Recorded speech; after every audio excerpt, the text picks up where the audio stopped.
এবার পারস্য উপসাগরের জলসীমা থেকে ইসরায়েলের একটি জাহাজ আটক করল ইরানের নৌবাহিনী। ১ মার্চ বিকালে ইরানের জাতীয় টেলিভিশনের সম্প্রচারিত ভিডিওতে দেখা যায় ইরানি নৌবাহিনী পারস্য উপসাগরের জলসীমা থেকে ইসরায়েলের একটি জাহাজ আটক করেছে। এর আগে সেদিন সকালে আইআরজিসি নৌ commander admiral Ali Reza Tangsiri ইরানি গণমাধ্যমকে বলেন, বিশ্বের যে কোনো স্থানে আমাদের জাহাজ বা নৌযান আটক করা হলে আমরা প্রতিশোধ হিসেবে তাদের জাহাজ আটক করব এবং এটি ইতিমধ্যে ঘটেছে।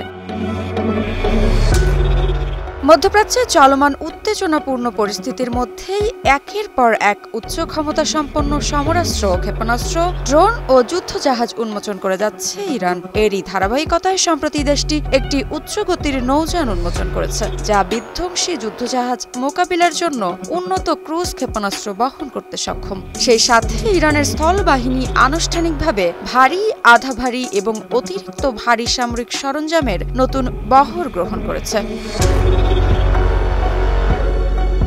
যার মধ্যে কৌশলগত ট্যাঙ্ক পরিবাহক, সাজোয়া যান এবং উন্নত ড্রোন প্রযুক্তি অন্তর্ভুক্ত।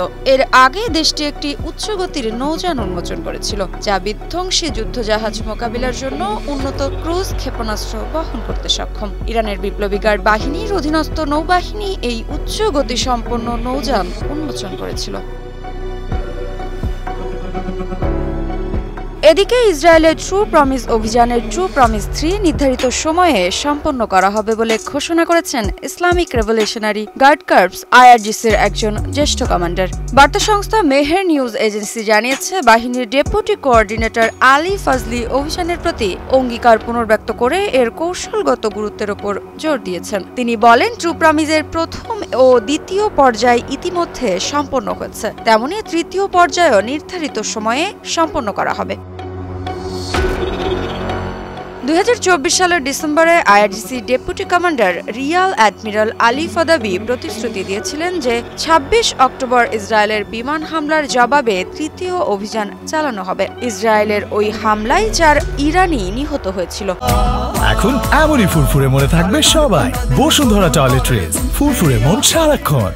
কমান্ডার মেজর জেনারেল হোসেইন সালামি বলেছেন, ইসরায়েলের বিরুদ্ধে অপারেশন ট্রু প্রমিস 1 ও 2 অভিযানের উদ্দেশ্য ছিল সতর্কবার্তা।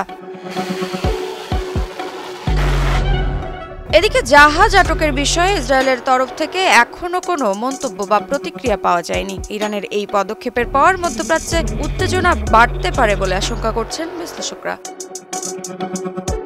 মৃত্তিকা বিশ্বাস, নিউজ 24।